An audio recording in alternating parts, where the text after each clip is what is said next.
Hello dear students, বন্ধুসকল আহি আছে আমাৰ অসম লোকসেৱা আয়োগ that means APSC combined competitive পৰীক্ষাৰ প্ৰিলিমিনাৰী এক্সাম আৰু আজি হৈছে আমাৰ 16 of March. That means আমি যদি চাবলৈ যদি যাওঁ আমাৰ হাতত 4 দিন আৰু সেইফালে আমাৰ হাতত 5 দিন মানে 6 দিনৰ দিনতো আমাৰ এক্সাম আমাৰ হাতত এতিয়া আছে 9 দিন বাকি মানে 9 days left. So বন্ধুসকল আমি আজি সেশনত তোমালোক সকলোৰে হৈতে আলোচনা কৰিম যে আড্ডা 24/7 নৰ্থ ইষ্টে তোমালোকৰ এই পৰীক্ষাত ইমান কম দিনত তোমালোকক এটা বুষ্ট আপ দিয়াৰ বাবে কি লৈ আহিছে লগতে আমি আজি আলোচনা কৰিম অসমৰ ভূগোল তথা ইন্ডিয়ান জিওগ্ৰাফি বা ভাৰতবৰ্ষৰ ভূগোল বা ইন্ডিয়ান পলিটি ইন্ডিয়ান ইকনমি বা ইন্ডিয়ান হিষ্ট্ৰী গোটেই জিএস সেকশনৰ যি কুৱেশ্যনৰ ওয়েটেজ মানে তোমালোকে এই যি কেইটা বাকি আমাৰ হাতত দিন আছে ইয়াত তোমালোকে ঠিক কেনেকে বা ঠিক কোনবোৰ সাবজেক্টত ৰিভিজনটো অলপ বেছিকে কৰিবা তাৰ ওয়েটেজৰ ওপৰত ফাৰ্স্ট অফ অল যদি আমি কবলৈ যদি যাওঁ জিওগ্ৰাফি মানে হৈছে ভূগোল আৰু জিওগ্ৰাফি শব্দটোৰ মিনিংটো কি ইয়াৰ মিনিংটো দুটা পাৰ্টত আমি ভগাই ল'ব পাৰো জিও মানে হৈছে আৰ্থ আৰু গ্ৰাফি মানে হৈছে description that means the description of the earth is all about geography আৰু এই জিওগ্ৰাফি আমাৰ কম্পিটিটিভ পৰীক্ষাৰ বাবে আৰু এপিএসসি পৰীক্ষাৰ বাবে যথেষ্ট গুৰুত্বপূৰ্ণ কাৰণ বিগত সময়ছোৱাত যদি আমি কবলৈ যদি যাওঁ এই জিওগ্ৰাফিয়ে বহুত এটা ভাইটাল ৰোল আমি কিন্তু ক'ব পাৰিম যে প্লে কৰি আহিছে যদি আমি কবলৈ যদি যাওঁ জিওগ্ৰাফিয়ে প্ৰত্যেকটো বছৰতে অন এন এভাৰেজ যদি আমি 2018 বা আমি 2021 আমি বিগত সময়বোৰত যদি আমি চাবলৈ যদি যাওঁ আমি চাম যে 5 to 10 questions on an average জিওগ্ৰাফিৰ পৰা সে এটো অসম জিওগ্ৰাফি বা ইন্ডিয়ান জিওগ্ৰাফি গোটেইবোৰ পাৰ্টৰ পৰা কিন্তু খুদি থকা হয় এটা জিওগ্ৰাফি বুলি ক'লে দৰাচলতে আমি জিওগ্ৰাফি কোনটো পাৰ্ট আমি পঢ়িব লাগে geographic as a whole study কৰিলে আমি কিন্তু ভুল পথত খুচকাৰি আছো জিওগ্ৰাফিক দৰাচলতে world geography after that physical geography after that Indian geography after that static geography and state geography আমি কিন্তু এই পাঁচখন সেগমেন্টত দৰাচলতে ভগাই ল'ব লাগে এই পাঁচখন সেগমেন্টত যেতিয়া আমি ভগাই জিওগ্ৰাফি বা ভূগোলক আমি অধ্যয়ন কৰিম তেতিয়া কিন্তু জিওগ্ৰাফি বা ভূগোল আমাৰ বাবে যথেষ্ট গুৰুত্ব মানে ইজি হৈ উঠিব এতিয়া ওয়াৰ্ল্ড জিওগ্ৰাফি বুলি কোৱাৰ লগে লগে আমি কোনবোৰ বিষয়লৈ আলোচনা কৰো ওয়াৰ্ল্ড জিওগ্ৰাফি বুলি কোৱাৰ লগে লগে আমি আলোচনা কৰো বেসিক্যালি যদি আমি চাবলৈ যদি যাওঁ যেনেকে আমাৰ যদি আমি চাবলৈ যদি যাওঁ সুপাৰ কন্টিনেন্টৰ পৰা কেনেকে আমাৰ প্ৰেজেন্ট কন্টিনেন্টৰ ফৰ্মেশন হল আমি পঢ়িব লাগে আমাৰ theoretical part that means continental drift থিওৰিৰ পৰা আৰম্ভ কৰি প্লেট টেকটনিক থিওৰি যদি আমি কবলৈ যদি যাওঁ আমি ওয়াৰ্ল্ড জিওগ্ৰাফিত আমি কিন্তু যদি চাবলৈ যদি যাওঁ যদিও বা এটো ফিজিক্যাল জিওগ্ৰাফিৰ এটা পাৰ্ট হৈ যায় সোলাৰ সিস্টেম কোৱা আৰ্থ এটমস্ফিয়াৰ কোৱা বা আমাৰ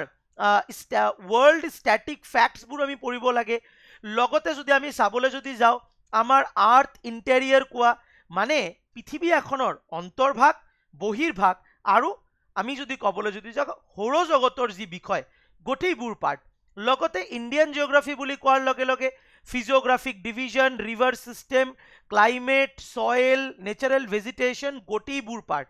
আৰু এই একেটা বস্তুকে ফিজিওগ্ৰাফিক ডিভিজন কোৱা ৰিভাৰ সিস্টেম কোৱা ক্লাইমেট কোৱা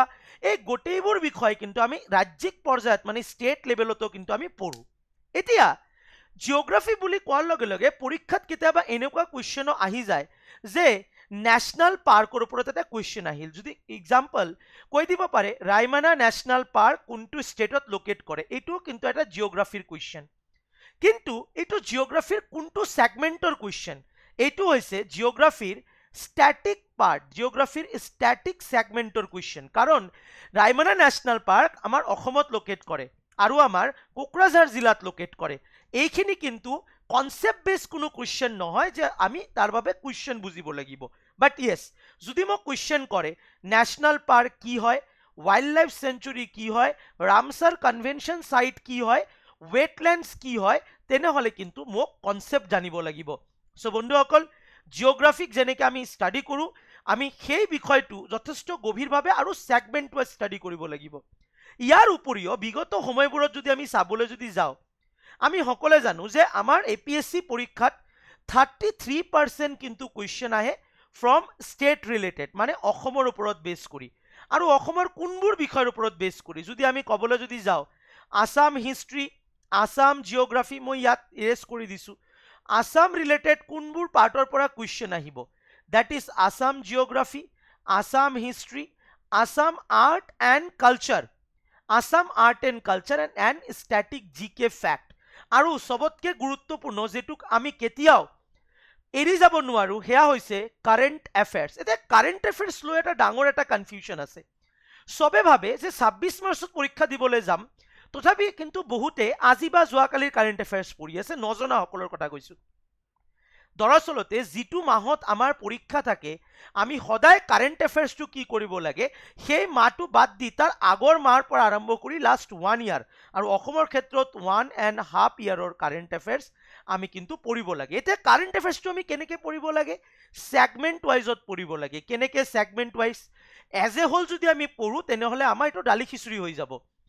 গভৰ্ণমেণ্ট স্কিমটো আমি বেলেগকৈ পঢ়িম গোটেই থ্ৰু আউট দ্য ইয়াৰ, স্পৰ্টছৰ ওপৰত বেলেগকৈ পঢ়িম, এৱাৰ্ডছ এণ্ড অনাৰ্ছৰ ওপৰত বেলেগকৈ পঢ়িম। আমি যদি ক'বলৈ যদি যাওঁ, আমি আৰু ধৰি লোৱা আমাৰ যদি আমি ক'বলৈ যদি যাওঁ, এৱাৰ্ডছ এণ্ড অনাৰ্ছ হৈ গ'ল, ইম্পৰ্টেণ্ট পাৰ্চনেলিটি হৈ গ'ল, ইম্পৰ্টেণ্ট এপইণ্টমেণ্টছ হৈ গ'ল, ডিফেন্স বেলেগকৈ হৈ গ'ল, মুভিজ হৈ গ'ল, যেনেকৈ RRR এতিয়া অস্কাৰ পালে। আমি এনেকৈ ছেগমেণ্ট হিচাপে আমি ভগাই ল'লে আমাৰ বাবে কাৰেণ্ট এফেয়াৰ যথেষ্ট বেছি ইজি হৈ যাব। চ' বন্ধুসকল, এই গোটেইবোৰ বিষয় এটা ক্লাছততো বুজাই দিয়াটো ডেফিনেটলি বহুত টাফ, আৰু সেইবাবে তোমালোকৰ বাবে আড্ডা 24/7 নৰ্থ ইষ্ট মানে আমি লৈ আহি আছোঁ কি, অহা 19 তাৰিখে, অহা 19th মাৰ্চ যদি আমি ক'বলৈ যদি যাওঁ, অহা 19th মাৰ্চৰ দিনৰ 11টা বজাত 11 AM তোমালোকৰ সৈতে তোমালোকৰ জানু মেমৰ পৰা আৰম্ভ কৰি কিশোৰ ছাৰৰ পৰা আৰম্ভ কৰি ঋতিকা মেম, নয়ন ছাৰ আৰু আন স্পেচিয়েলিষ্টসকলে থাকিব, আৰু তোমালোকক গাইড কৰিব যে APSC পৰীক্ষাৰ বাবে এই কম সময়ত ঠিক তোমালোকৰ কি কি কোৱাৰিজ তেওঁলোকে আছে তেওঁলোকে সলভ কৰি দিব আৰু গাইড কৰি দিব। মানে এটা কথাত ক'বলৈ গ'লে লাষ্ট মিনিট টিপছ বুলি মই ক'ব লাগিব, যিখিনি তোমালোকক দি দিয়া হ'ব। আৰু এটা কথা মনত ৰাখিবা, কম্পিটিটিভ পৰীক্ষা এইবুলি তোমালোকে APSC পৰীক্ষা দিবা, বহুতৰে প্ৰিপাৰেশ্যন আছে, বহুতৰে প্ৰিপাৰেশ্যন নাই। কিন্তু মনত ৰাখিবা, মই কোৱা নাই যে সদায় আমালোকৰে বেটচ ল'ব লাগিব, আমালোকৰে কোৰ্চত এডমিশ্যন হ'ব লাগিব, নাই। তুমি নিজেও সেলফ ষ্টাডিৰে পাছ কৰিব পাৰা, কিন্তু তাৰ বাবে তুমি কি কৰিব লাগিব, তাৰ বাবে তুমি থ্ৰু আউট দ্য ইয়াৰ তুমি প্ৰিপাৰেশ্যন ল'ব লাগিব। বহুতে আছে পৰীক্ষা আহিছে প্ৰস্তুতি লৈ আছে, পৰীক্ষা শেষ হৈ যাব প্ৰস্তুতি লোৱা এৰি দিব, তেনেকুৱা হ'লে কেতিয়াও সফলতা পাব নোৱাৰি আমি। সেইবাবে আড্ডা 24/7 নৰ্থ ইষ্টে through out the year free YouTube class আমি প্ৰভাইড কৰোঁ। ক'ত প্ৰভাইড কৰোঁ? আড্ডা 24/7 নৰ্থ ইষ্টৰ অফিচিয়েল ইউটিউব চেনেলত। তোমালোকে মোৰ ক্লাছ এভৰিডে সন্ধিয়া 6টা বজাত আৰু ৰাতি 10টা বজাত তোমালোকে পাই থাকিবা। তেনেকৈ বেলেগ বেলেগ টিচাৰেও ৰেগুলাৰ বেচিছত ক্লাছ কৰি আছে, তোমালোকে ক্লাছেছবোৰ এটেণ্ড কৰা। চ' মই বাৰে বাৰে কৈছোঁ যে এইটো কিন্তু কোনো টকা দিব নালাগে কাৰো, এইটো টোটাল ফ্ৰী, আৰু ইয়াৰ বাবে তোমালোকে এটা কামে কৰিব লাগিব, আমাৰ আড্ডা 24/7 এপটো মোবাইলৰ প্লে ষ্ট'ৰৰ পৰা ফ্ৰী অফ কষ্টত ডাউনলোড কৰি ল'ব লাগিব। এপটো কিয় ডাউনলোড কৰিবা? Free mock test, free materials, free magazine, free current affairs, free job alert গোটেইখিনি পোৱাৰ বাবে